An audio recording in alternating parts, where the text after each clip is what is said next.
Well, two teams who do definitely have a lot to focus on, given the recent news this weekend.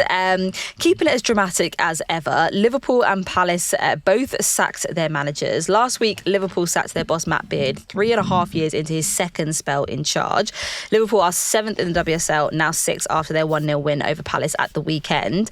We'll touch a little bit on Palace in a second, so let's just focus first on, let's just deal with these manager sackings as they come. So Liverpool, did we see this coming? I didn't at all, like in the slightest. Out of all the things on the bingo card this week, Matt Beard going was not one of them. And I'm really struggling to kind of feel, I just don't understand the justification for him leaving. It wasn't like Liverpool would do it. They weren't doing great, 100%, but given the resources, given the investment, given the players they have, given their standing in the league, I don't necessarily think it's been a bad season enough to warrant him leaving his job, being pushed out of his job. I mean, Rach, what did you think when you first heard the news? Well, what I thought was interesting about the timing of it, which I know this isn't obviously something that's going to factor into their announcements, but if they could not do it in the middle of press conferences, that would be really appreciative, because that'd be nice. It always seems to happen on really busy days where you're stretched covering something and then boom, there's a bombshell and you're like, oh God, now we have to scramble.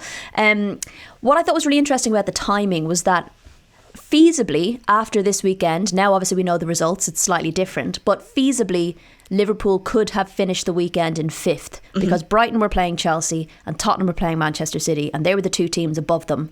And Liverpool could have gone on level points with Brighton, and with potentially a decent goal difference could have actually ended up in 5th place at the end of this weekend. So for me, it just felt like unusual timing because, yeah, 7's not brilliant, but they weren't in dire straits that they were miles away from having a relatively good season. The reaction's been interesting. You know, you always get people coming out of the woodwork who go, oh yeah, no, I'm not surprised. Yeah, no, I thought like maybe not now, maybe at the end of the season. I'm like, nobody was talking about 100% the sacking of Matt Beard at all. I think it's just people trying to act like, you know, I knew this was coming because it's not great, or I know more about, or suddenly everyone's saying how terrible Liverpool are, how bad a manager Matt Beard is. And it's like, that's just fundamentally not true. Like if you look back at his career, he came into Liverpool in 2012, won the league in 2013 and 2014, like one of the first teams to kind of uproot the apple cart a little bit when it comes to the women's game and knock Arsenal off their perch. Returned in 2021, immediately won the championship, promoted up into the WSL. On their return, beat Chelsea in their first game, also beat West Ham, City, Reading, Tottenham and Brighton in their first season, finishing 7th. Finished 4th the following season with 12 wins and 5 draws, beating Arsenal, United twice, Chelsea within these games, won WSL Manager of the Season, famously took West Ham to an FA Cup final. You can't tell me that is a bad manager. And also he has the respect of the players. Like every player that I've ever spoken to has absolutely, there's not been a bad word to say about Matt Beard and the respect that he has in the dressing room and what he's achieved for women's football as an OG manager in the space. And I think, yeah, even sort of like, you know, coming onto the back of like what you were saying about some of the history and the context of Matt Beard in the WSL. I mean, this season, so Liverpool won 12 games from 22 last season. Like you said, beat the likes of Manchester United and Chelsea.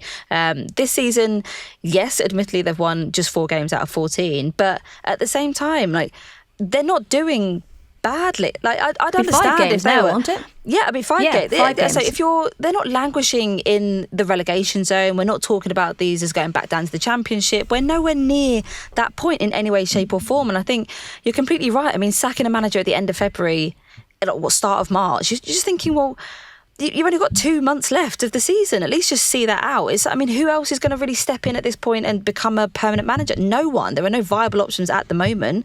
Leave him in. I'm not a big fan of this manager merry-go-round that we seem to be seeing creep in from the men's game into the women's. I'm not a fan of it. You need to give people longevity and security in their contracts to ride out bad periods or what you even perceive as a bad period, and just let them be. Like, football's a roller coaster. You're not going to be consistently flying high, winning results all the time. Like, let it be for a bad patch.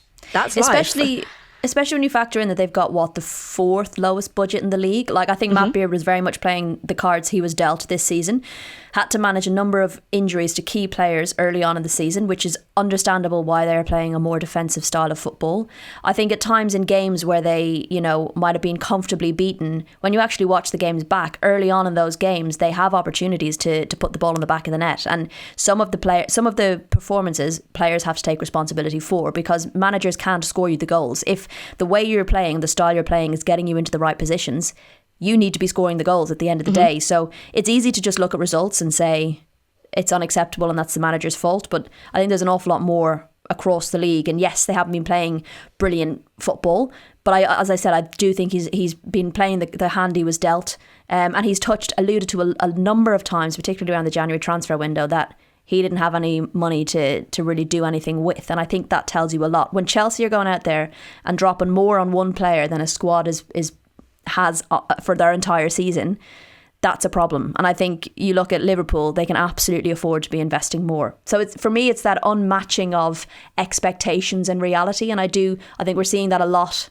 We're going to touch on it now with Crystal Palace, but I think we see that a lot with clubs where the expectation just seems to, you have one good season and suddenly anything less is a failure. And it's just very naive.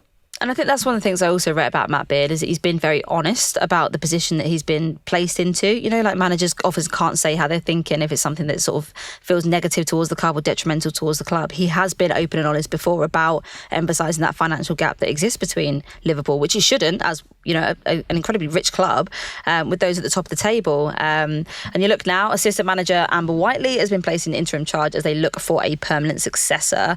She's put her name forward to become their full-time manager, but we'll have to wait and see. Someone who could fill that gap, I suppose, might now be Laura Kaminski. I mean, that would be quite the turnaround. Yeah. I mean, this is a hard one for me because Laura Kaminski is someone that I know super well. I was with her during my time at Spurs. She was one of the assistant managers for the youth team, and then sort of really helped in the promotion up to the WSL. And then obviously I've seen her throughout her time at Palace, like what she achieved getting them from the Championship into the WSL within her first year of them getting there. And then now obviously they haven't had a good season, and this is not completely unexpected. I mean, they did some business in the transfer window over summer.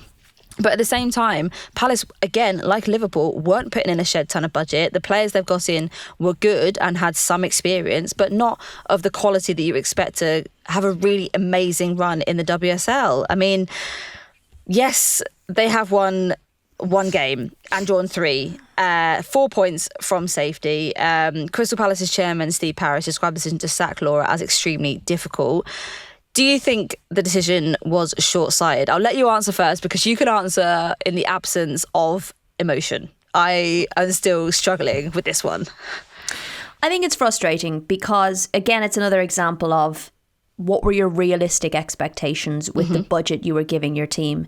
If avoiding relegation absolutely was your minimum, then that commitment needs to be seen from the get-go. And I remember at the beginning of the season, we were like, 10 days out or something, and we were like, are Palace gonna announce any signings? Like, Palace have been very quiet, and it felt a bit like that in the January window as well. And yeah, they brought in some solid experience, but realistically, to have them be confident of staying out of a relegation battle, I don't think they did enough. And I just think waiting until the end of February, beginning of March to make that change, it just feels a bit late in the game. And look, if that pays off, amazing. But I just, like you said, I'm a bit uncomfortable with the way and how reactive clubs are when you put their expectations against their budget. I agree. I think, what were you expecting to happen? I think obviously they did do some business in those transfer windows, and they brought in some internationals. Like you had the Katie Stengel, you had Alison Swaby just recently, Abby Larkin, India Page Riley. But no disrespect to these players at all, but like when you look at what you're competing with week in, week out in the WSL, they're a different calibre of player. I mean, 100% I agree. I mean, when you look at a club like Palace, it does have the resources to be able, and also Steve Parish is on the board. Like, he knows what goes on in terms of investment behind the scenes and infrastructure and how much these clubs at the top are spending on their teams. I mean, to then say, okay, well, it was Laura's fault in any way, shape or form for the performances this year and how they've done, I think is absolutely baffling. You cannot tie someone's hands behind their back and expect them to swim. It really does jar me a lot. I also think if you look at the performances, they've not been season, bad. They've not been bad, and they've not looked out of place. And there's 2 games I can think of immediately, and I'm sure there's more, where they were very unlucky to lose. And 2, 3, 5 points could have been all the difference in this current situation.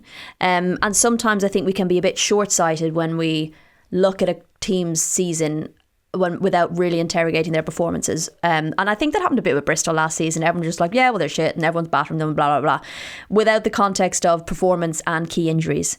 And I think, a massive respect to Kaminski for what she was able to get out of this team. I remember watching them play Brighton, and I was like, I can see what they're trying to do. They just need a few more games under their belt to be more effective and more clinical. And they put teams to the test. And I was in a press conference with another team manager when this happened, and when the press conference ended, I immediately said, Laura Kaminski's been sacked. And the response was like, what? So even other managers like respected Palace and knew that they were a tough team to come up against, and posed them problems. So I think that's a massive credit to Laura, and I do hope she'll get another job somewhere because I'd like to see what these kind of managers can do with a little bit of time and a little bit more budget. 100%, I agree. It'll be interesting to see sort of where she goes. I mean, Palace already moved on, appointed experienced Norwegian that coach. was swift, wasn't it? Literally jumped into the grave. It's like getting sacked and your relationship status immediately being changed to like in a relationship with. You're like, give me a minute, like what the fuck?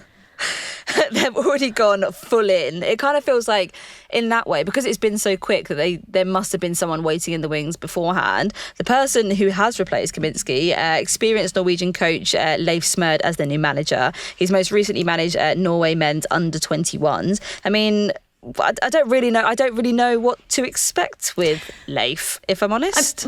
We say experienced. He does have some experience, and he was the interim coach at Norway before they appointed Gemma Granger, and had some time as assistant coach, I believe, back in 2009 with the women's team, and then youth groups in the Norway men's setup.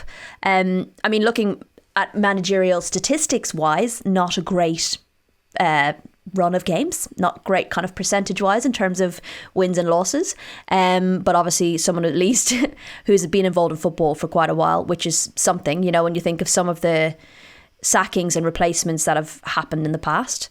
An interesting choice, a pretty rogue one in my opinion, and a big challenge and a big task on his hands, but equally it's probably a bit lose-lose for him, because if he comes in and keeps them up, he's the best thing since sliced bread. If he doesn't, the club can blame someone else. You know, it's always an interesting one. But definitely got a task on his hands. Well, wait and see how this kind of pans out. Big second game in charge for him. Interesting one, they face Chelsea this weekend in the FA Cup quarter-final. As you know, can you imagine the second game in charge as you've been knocked out of the FA Cup? Absolutely nothing on him at all, but not the strongest first start to a season. Maybe pressure off, maybe looking at Chelsea going, okay, we can see where things didn't work for them, but equally you're coming up against a Chelsea who've just lost points and they're going to be absolutely raging. Do you reckon this is the time to strike? No, well, I mean, you can absolutely tell yourself that, but I do feel like the FA Cup quarter-final, Chelsea are going to be raging, and that's kind of the other side of it. Maybe they're wounded, maybe they're angry, I don't know. Fucking hell. Great. Either way, it's going to be a tough one. Another manager sacking. Remy Allen sacked as manager of Southampton after only 7.5 months in charge. They sit 8th in the Championship, a comfortable 15 points above the relegation zone, but 12 points below the leaders, Birmingham City. Remy oversaw 4 wins, 5 draws and 5 defeats from her 14 league fixtures, and also a 4-0 win against Portsmouth in the League Cup group stage. It's just rife. It's not just the WSL that's been affected. It's the Championship. It's everyone in between. No one is safe. Don't go into management, kids. It's not pretty. Well, no, but that's just an example of expectation, right? Like a relatively inexperienced manager you've brought in into a setup where they're really striving to get up into the WSL. Like, and then lost some key players as well. What realistically are you expecting a relatively inexperienced manager to be able to achieve in those circumstances? I think it's clubs expecting gold and paying for pennies. If I'm honest, yeah. Do better with your investment and your infrastructure and the players you're able to buy and your player budgets and everything else in between. And then look at the management last. How about that? Win the marathon, here's a pair of clogs to run in. Oh, I like that. I like that analogy. That's a lot better than mine. Okay, we'll use that one instead.